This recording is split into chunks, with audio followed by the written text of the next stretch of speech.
Bharatiya Janata party के कुछ लोग कहते हैं कि 5 साल तक क्यों नहीं इस्तीफा दिया, और साथ ही साथ कुछ बददिमाग लोग ये भी कहते हैं कि बेटे की चक्कर में भाजपा छोड़ा।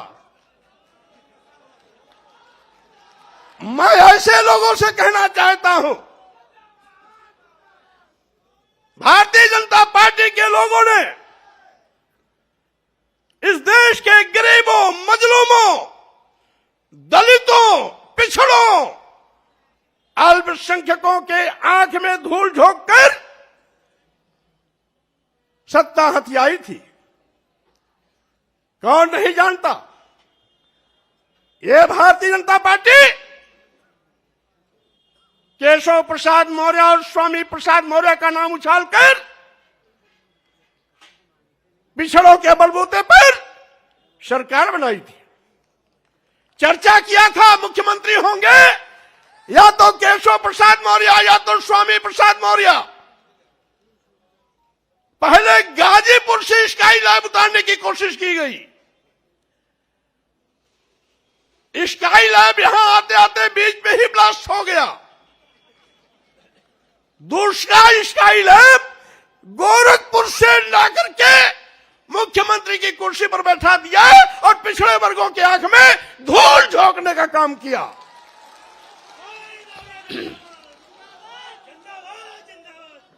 आज सरकार बनावे दलित और पिछड़े, और मलाई खामे वो लोग अगड़े 5% लोग। मैं कहना चाहता हूं, आप कहते हो नारा दे रहे हैं 80 और 20 का, और मैं ये कहता हूं 80-20 नहीं, अब तो होगा 15 और 85 का। 85 तो हमारा है, 15 में भी बंटवारा है।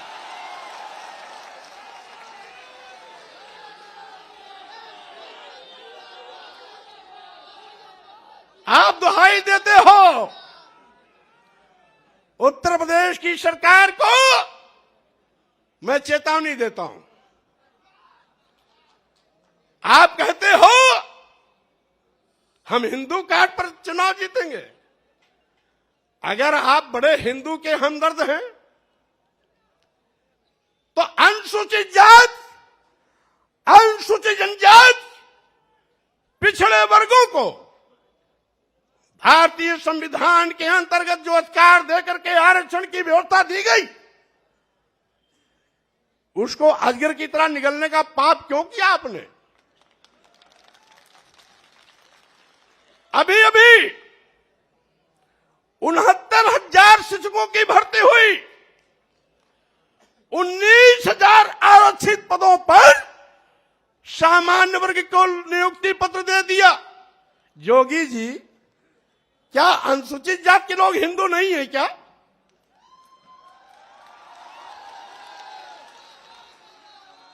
क्या अनुसूचित जनजाति के लोग हिंदू नहीं है क्या? क्या 54% वाला पिछड़ा वर्ग हिंदू नहीं है क्या? और अगर 23% वाले अनुसूचित जाति और जनजाति के लोग हिंदू हैं, 54% वाले पिछड़े वर्ग के लोग हिंदू हैं, तो इन 54% और 23% के आरक्षण को आप क्यों निगल गए? क्यों दूसरों को इनका हिस्सा दे दिया? आप बड़े हिंदू के हमदर्द बनते हैं। आपने पिछड़ों और अनुसूचित जाति, अनुसूचित जनजाति के आरक्षण के हिस्से की सीट सामान्य वर्ग को दे दिया। यही नहीं, अब तो सरकारी संस्थान भी निजी क्षेत्रों में दे रहे हैं। क्योंकि न रहेगी बांस न बजेगी बांसुरी। यानी जब सरकारी संस्थान निजी क्षेत्र में चले जाएंगे तो आरक्षण देने की जगह ही नहीं रहेगी, आरक्षण अपने आप खत्म हो जाएगा, क्योंकि निजी क्षेत्रों में आरक्षण वैसे भी नहीं होता। तो जोगी जी, मैं ये कहना चाहता हूं,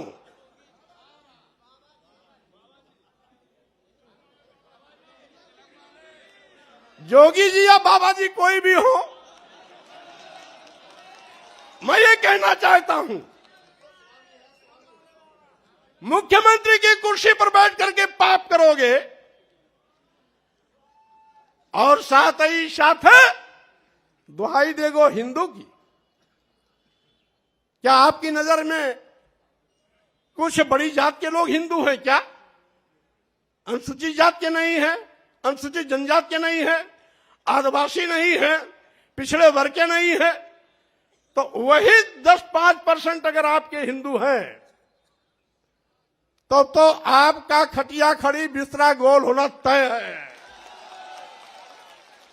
क्योंकि बंटवारे की लाइन आपने खींच दिया है। अब तो अनुसूचित जात, जनजाति, आदिवासी, दलित, गरीब, पिछड़े, मजलूम सब एक साथ खड़े होंगे और 8-10% जो आपके साथ, जिसको आप हिंदू मानते हो बड़ी जाति, वो आपके साथ खड़ी होगी और उसमें भी हम बंटवारा करेंगे, क्योंकि उन बड़ी जातियों में भी कुछ समाजवादी चिंतन के हैं और कुछ अम्बेडकरवादी चिंतन के हैं। इसीलिए साथियों, मैंने कहा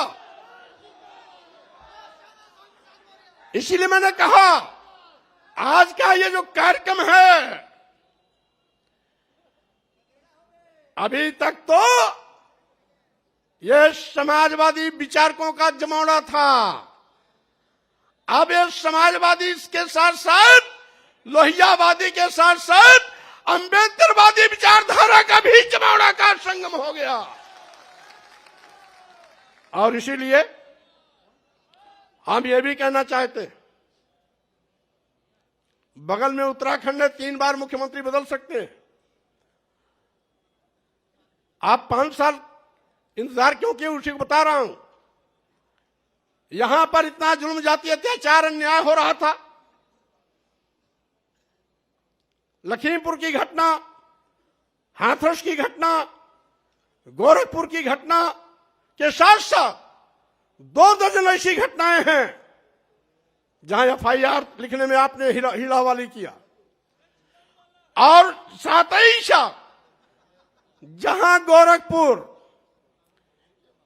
1.5 महीने के अंदर गगहा थाने में 7 हत्या हुई, 5वीं हत्या हुई तो मैं स्वयं मौके पर पहुंचा। मैंने बल्कि ये कहा भी कि हो सकता है उत्तर प्रदेश में कानून का राज हो, लेकिन गगहा और गोरखपुर में गुंडा राज है। मंत्री रहते मैंने कहा था, यद्यपि कुछ टीवी वालों ने चलाया 1-2 बार, ऊपर से रोक दिया गया होगा, लेकिन उसके बावजूद भी थानेदार नहीं हटाया गया और सीओ नहीं हटाया। क्यों? क्योंकि वो जोगी बाबा की बिरादरी वाला था। और मेरे लौटने के बाद जब 2 हत्या और हो गई, यानी 7 हत्या पूरा हो गया, तब जाकर के यशो हटाया गया और सीओ हटाया गया। गगहा, गोरखपुर, गगहा बाजार भी है, गगहा थाना भी है, गोरखपुर से 25-30 किलोमीटर आजमगढ़ रोड पर है। यानी 2 मौर्य मारे गए थे, 2 ब्राह्मण मारे गए थे, 2 बनिया मारे गए थे और 1 अज्ञात महिला की लाश मिली थी। ये 7 हत्याएं, 2 मौर्य, 2 ब्राह्मण और 2 बनिया, और 1 अज्ञात महिला की लाश। ये 1 महीना 5-6 दिन के अंदर की सारी घटनाएं, और कहते हैं कानून राज है। और साथ ही साथ मैंने सोचा था कि 14 साल वनवास झेलने के बाद भारतीय जनता पार्टी को सत्ता में आने का मौका मिला है, अकल ठिकाने हो गया होगा, गरीबों दलितों पिछड़ों के लिए काम करेगी। लेकिन फिर वही कि जिन दलितों पिछड़ों गरीबों के वोट पर भारतीय जनता पार्टी ने पूर्ण प्रचंड बहुमत की सरकार बनाई। सरकार बनाने के बाद एक एक करके उन्हीं को दफनाने की कोशिश करने लगी। लेकिन भारतीय जनता पार्टी के नेताओं से मैं कह देना चाहता हूं, 14 जनवरी का यह जो कार्यक्रम हो रहा है, आज के बाद पूरे उत्तर प्रदेश में एक ऐसा जनसैलाब उमड़ेगा और चलेगा, एक ऐसी आंधी चलेगी, एक ऐसी सुनामी चलेगी जिसमें भारतीय जनता पार्टी के पर खचे उड़ जाएंगे, कहीं भी ठिकाना नहीं मिलेगा।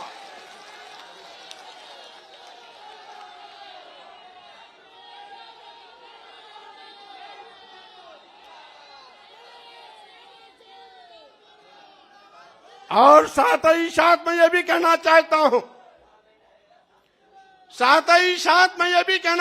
हूं, स्वामी प्रसाद मौर्य ने पार्टी भले न बनाई हो, लेकिन किसी भी पार्टी से हैसियत कम नहीं रखते हैं, उनके पास जनधार की कमी नहीं है। आज हमने समाजवादी पार्टी के राष्ट्रीय अध्यक्ष अखिलेश यादव जी से हाथ इसलिए मिलाया कि अखिलेश यादव जी नौजवान हैं, पढ़े लिखे हैं, नई ऊर्जा है। मैं प्रदेश के लाखों लाख करोड़ लोगों का हुजूम आपके नेतृत्व के साथ खड़ा कर भारतीय जनता पार्टी को नस्ताबूद करने का काम करूंगा। और साथ ही साथ मैं ये भी चुनौती देता हूं, जिसका मैं साथ छोड़ता हूं उसका कहीं अता पता नहीं रहता है। हमारी बहन जी इसका जिंदा मिसाल है। जब तक साथ था बार बार मुख्यमंत्री बनती थी, उनको घमंड हो गया था, एको अहम द्वितीयो नास्ति। बाबा साहब के मिशन से हट गई, मानवर कांशीराम को भूल गई, मानवर कांशीराम के सामाजिक परिवर्तन आंदोलन को डुबोने का काम करने लगी। मानवर कांशीराम जी के आंख मूंदते ही मानवर कांशीराम जी का नारा बदल दिया था। जो मानवर कांशीराम जी ने नारा दिया था, जिसकी जितनी संख्या भारी उसकी उतनी भागीदारी। बहन मायावती जी मानवर कांशीराम के इस नारे को बदलकर दूसरा नारा इजाद किया कि जिसकी जितनी तैयारी उसकी उतनी भागीदारी, का मतलब थैली वालों के पीछे खड़ी हो गई। मैंने विरोध किया, नहीं मानी, साथ छोड़ दिया। आज कहीं अता पता दिखाई नहीं पड़ता उनका।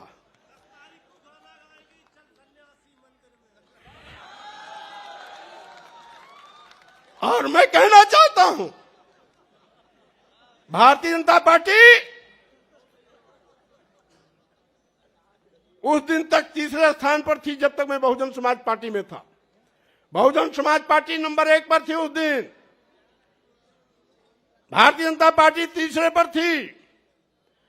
भारतीय जनता पार्टी तीसरे पर थी, और जैसे ही बहुजन समाज पार्टी छोड़ करके भारतीय जनता पार्टी के साथ हमारा भारतीय जनता पार्टी आकाश चढ़ गई। अब भारतीय जनता पार्टी के लोगों को मैं फिर कहना चाहता हूं, आपके बुरे दिन आ गए।